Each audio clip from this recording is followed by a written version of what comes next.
नमस्कार मंडळी, आज आपण डाळ खिचडी करणार आहे। त्याला लागणारं साहित्य: 1 वाटी कांदा, 1 वाटी टोमॅटो, 5-7 कढीपत्त्याची पानं, 2 हिरव्या मिरच्या, जिरे, मोहरी 1 चमचा, गरम मसाला 1.5 चमचा,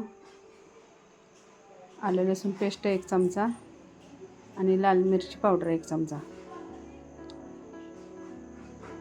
आपण तांदूळ आणि डाळ भिजत घातलेली आहे अर्धा तास। आपण आता गॅसवर कुकर ठेवायचा, 2 चमचे तेल घालायचं,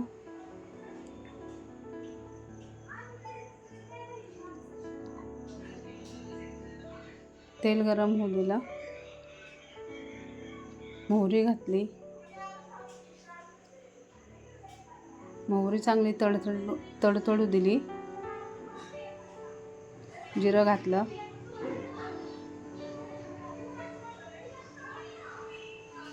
चांगलं खमंग फोडणी बसली की डाळ खिचडी पण छान लागते। त्यानंतर कढीपत्ता आणि हिरवी मिरची घातली, कांदा घातला 1 वाटी, चांगला ब्राऊन कलरचा होईस्तोवर परतून घ्यायचा कांदा। या आपल्या खिचडीला पण चव छान येते। आले लसूण पेस्ट घालायची,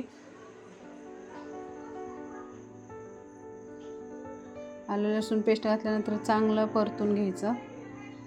नंतर टोमॅटो घालायचा, टोमॅटो पण चांगला परतून घ्यायचा तेलात। टोमॅटो चांगला परतून तेलात घेतलं की खमंग टेस्ट लागते त्याची।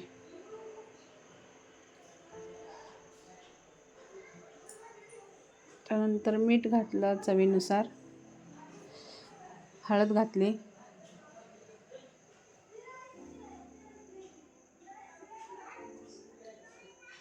एकजीव करून घेतलं, गरम मसाला घातला,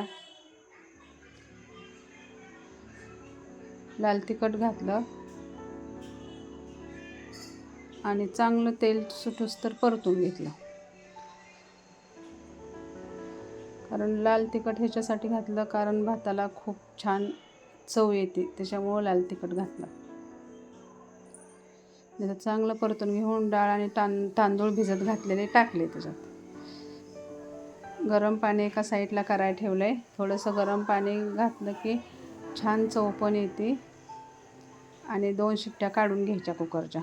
चांगलं आता डाळ तांदूळ टाकून चांगलं एकजीव करून घेते, परतून घेते। परतून झालं की थोडंसं गरम पाणी घालते, गरम पाणी घातलं की कुकरचं झाकण लावून घेते आणि 2 शिट्ट्या करून घेते।